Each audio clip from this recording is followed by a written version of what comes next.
Olá,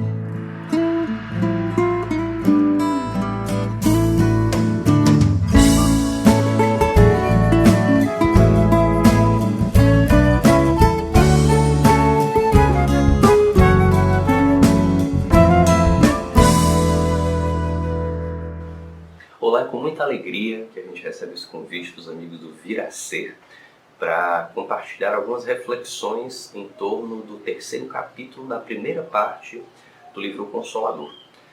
Nesse trecho, Emmanuel fala sobre as ciências especializadas. Especificamente, ele fala sobre botânica, zoologia, meteorologia e astronomia. Como ele dedica praticamente todo o espaço desse capítulo à astronomia, e é também a minha praia, a gente vai se debruçar especificamente sobre as 4 questões mais relevantes que constam nesse capítulo, nesse trecho, tá? Questões 71 a 74. Então, a questão 71, Emmanuel é convidado a responder: como julgar a posição da Terra em relação aos outros mundos?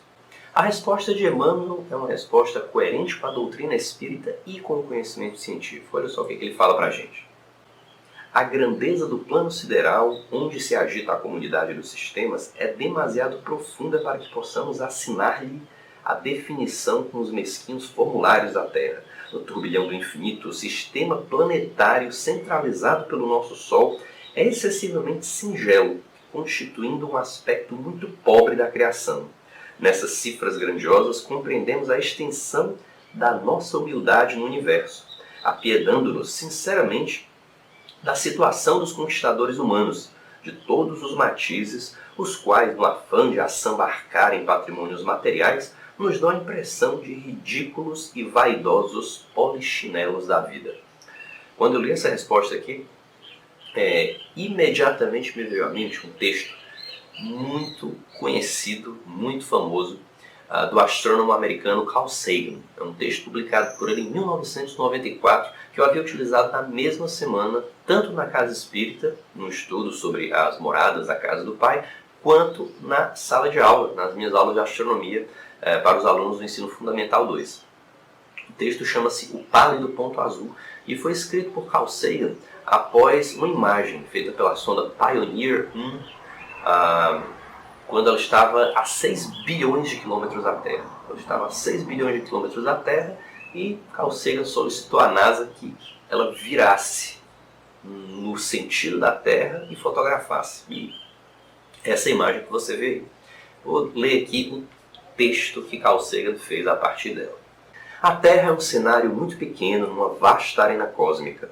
Pense nos rios de sangue derramados por todos aqueles generais imperadores para que, na sua glória e triunfo, pudessem ser senhores momentâneos de uma fração de um ponto. Pense nas crueldades sem fim infligidas pelos moradores de um canto deste pixel aos praticamente indistinguíveis moradores de algum outro canto. Quão frequentes seus desentendimentos, quão ávidos de matar uns aos outros, quão veementes os seus ódios. As nossas posturas, a nossa suposta autoimportância, a ilusão de termos qualquer posição de privilégio no universo, são desafiadas por este pontinho de luz pálida. Carl Sagan precisou dessa imagem para ver a Terra em perspectiva e nos propor essa reflexão. Emmanuel, espírito que é de alta envergadura, já tinha esse olhar. Já meio século antes pôde fazer essa observação sob o olhar do espírito. Esse olhar que coloca em perspectiva, uma perspectiva cósmica, o nosso lugar dentro da criação. E nos ajuda a enxergar a pequenez, a limitação, o quão bobo é nós dedicarmos tanto tempo, tanta energia a questões tão triviais, a questões tão bobas que nos afastam, que nos apartam, que nos isolam e que impedem o nosso convívio fraterno. Na pergunta seguinte, na questão 72, perguntam para Emmanuel: existem planetas de condições piores do que as da Terra? Olha o que Emmanuel fala para a gente. Existem orbes que oferecem piores perspectivas de existência que o vosso, e no que se refere a perspectivas, a Terra é um plano alegre e formoso. O único elemento que aí destoa da natureza é justamente o homem avassalado pelo egoísmo. Conhecemos planetas onde os seres que os povoam são obrigados a um esforço contínuo e penoso para aliciar os elementos essenciais à vida. Outros ainda, onde numerosas criaturas se encontram em doloroso degredo. Entretanto, no vosso, sem que haja qualquer sacrifício de vossa parte, tendes gratuitamente céu azul, fontes fartas, abundância de oxigênio, árvores amigas, frutos, flores, cor, luz, em santas possibilidades de trabalho que o homem há renegado em todos os tempos.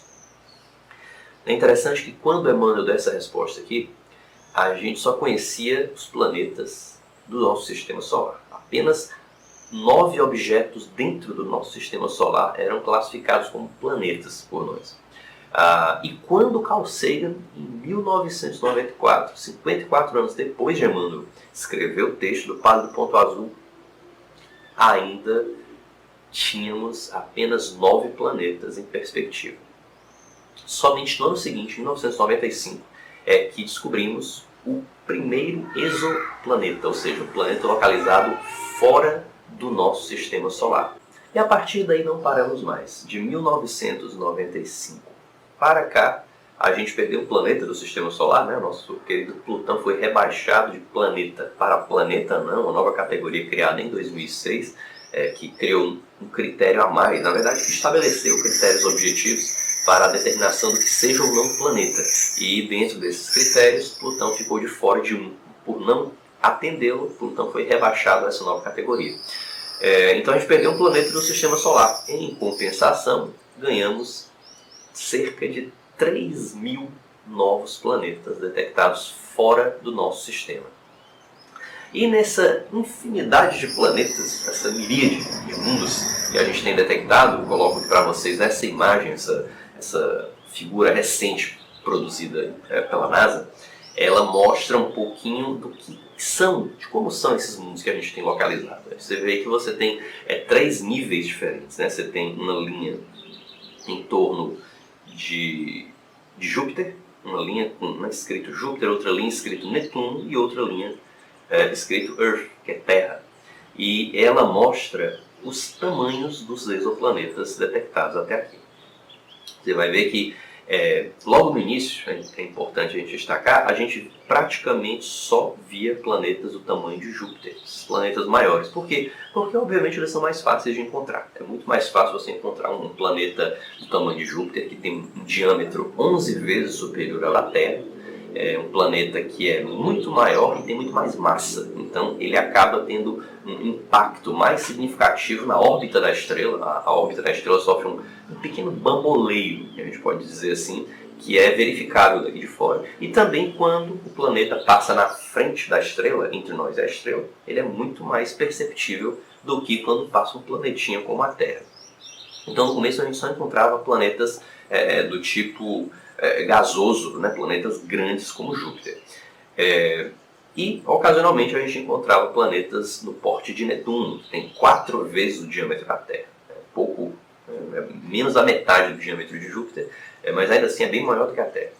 E com o refinamento dos processos, quando a gente foi aprimorando o método e percebendo, né, tendo a brilhante ideia que só surgiu bem depois, em 2014, 2013, 2014, de nós mirarmos não para as estrelas em geral, mas apenas para as anãs vermelhas, que são as estrelas menores, bem menores do que o Sol, e portanto, numa estrela menor, um planeta menor vai ter também um impacto mais significativo. Então é mais fácil você detectar um planeta menor ao redor de uma estrela que também seja menor. E quando a gente fez isso, aí explodiu. Aí a gente chega nessa nossa figura aqui. Você vê que a maioria dos planetas reconhecidos, confirmados por mais de um método de detecção, são do tamanho da Terra ou um pouco maiores. Estão entre o tamanho da Terra e o tamanho de Netuno. E isso é muito significativo porque nos abre a perspectiva disso que Emmanuel nos oferece. Essa infinidade de mundos que oferecem condições de existência, sim, porque os mundos gasosos não oferecem condições de existência, pelo menos dentro daquilo que a gente entende como vida, daquilo que a gente procuraria. Ninguém em sã consciência hoje em dia procuraria vida num planeta gasoso, porque nada do que nós consideramos como vida, do que nós entendemos e nós conhecemos muita coisa, apesar de certamente ainda ser muito pouco dentro da infinidade da criação, mas nada do que a gente conhece suportaria objetivamente viver num planeta gasudo. Porque, como Emmanuel fala aqui pra gente, os mundos podem ter o tamanho da Terra, podem estar em zonas habitáveis e podem oferecer condições extremamente inóspitas de existência para a vida, né? Onde os seres ainda vão ter que lutar muito para, quem sabe, conseguir atingir condições de existência mais plenas, né? Mais facilitadas, como as nossas aqui, em que a gente já não precisa mais ficar simplesmente brigando para sobreviver, em que a gente já consegue ter uma estabilidade estrutural mínima para podermos pensar nas questões superiores, para poder nos dedicar às questões espirituais, ao desenvolvimento intelectual, técnico. Tudo isso pressupõe um domínio, uma capacidade de adaptação ao ambiente que, em mundos onde as condições sejam mais desfavoráveis, tudo se torna bem mais difícil. Então é bem mais complexo você chegar ao desenvolvimento de uma vida mais sofisticada e que possa vir a desenvolver tecnologias, que possa refletir sobre as questões morais, espirituais. Então esse é o panorama que a gente tem, e Emmanuel, antecipando-se aí em mais de meio século, permanece super atual na sua reflexão. Já avança aqui para a questão 73. A humanidade terrestre é idêntica à de outros orbes? Nas expressões físicas, semelhante analogia é impossível em face das leis substanciais que regem cada plano evolutivo. Mas procuremos entender por humanidade a família espiritual de todas as criaturas de Deus, que povoam o universo. Examinada a questão sob esse prisma, veremos a comunidade terrestre identificada com a coletividade universal. Aqui a resposta de Emmanuel avança num campo em que a doutrina espírita já nos oferece alguns subsídios, né, no que diz respeito à existência de espíritos encarnados universo afora, mas cientificamente a gente ainda não detectou nem mesmo a presença de uma bactéria fora da Terra. Tá? A gente sabe que nessa infinidade de mundos que devem existir, a gente detectou 3.000. Na ponta do lápis, matematicamente, a gente tem uma perspectiva de que existam cerca de 200 bilhões de estrelas em média em uma galáxia e que existam por baixo 2 trilhões de galáxias no universo. Se você fizer as contas multiplicando, vai dar um número bem alto, vai dar aí 4 seguido de mais de 20 zeros. E se você imaginar que haja pelo menos um planeta ao redor de cada uma dessas estrelas, em média, você vai ter mundos a esmo, ou seja, do ponto de vista científico, cético mesmo, é extremamente difícil supor ou defender a tese de que não haja vida, de que não haja vida, e mesmo vida inteligente pelo universo afora, tá? Mas objetivamente a gente ainda não detectou.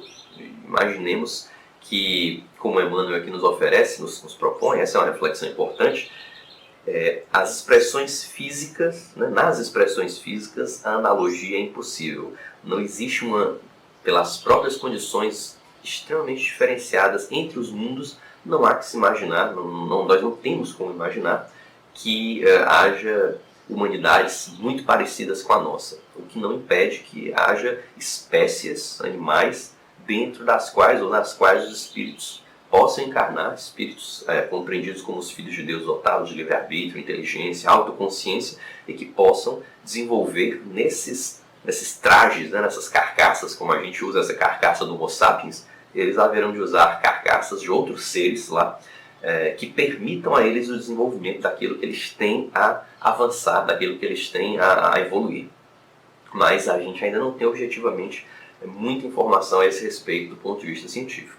E por fim, a gente avança aqui com essa questão. O homem científico poderá encarar com êxito as possibilidades de uma viagem interplanetária? Dirá Emmanuel.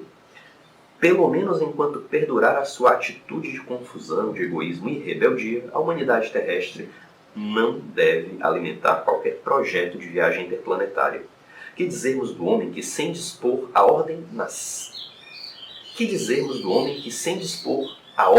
na sua própria casa, quisesse invadir a residência dos vizinhos?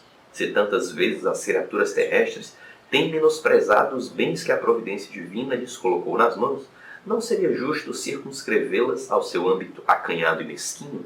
Aqui Emmanuel nos oferece uma perspectiva extremamente lúcida sobre viagens interplanetárias. A gente já tem hoje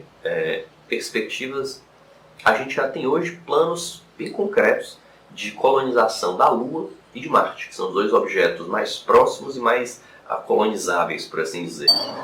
A questão central é: nós ainda não resolvemos o que tínhamos a resolver aqui na Terra.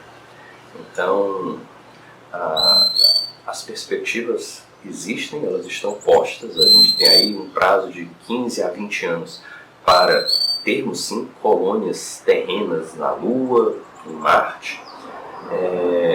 Mas o alerta espiritual de Emmanuel é extremamente valioso. Uma vez que nós estejamos fora da Terra, fora do alcance das instituições humanas, fora do alcance do poder de polícia do Estado, fora do olhar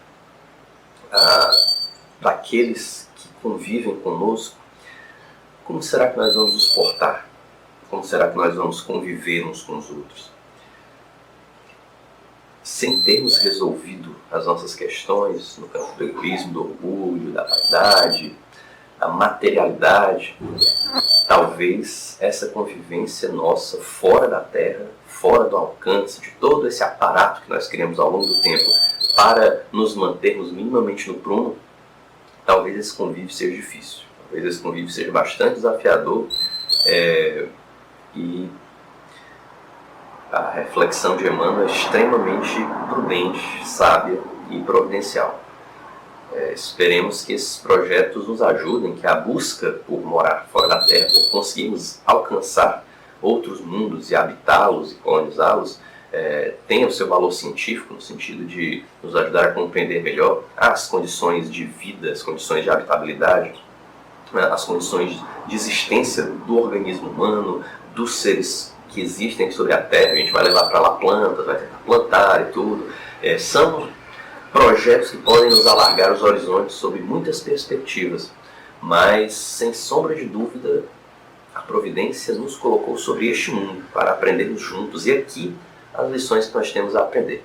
Esperemos que nesses processos a gente possa continuar crescendo e que a gente aproveite bem as lições que têm que ser aprendidas aqui, antes de realmente migrarmos em massa ou de cogitarmos essa possibilidade.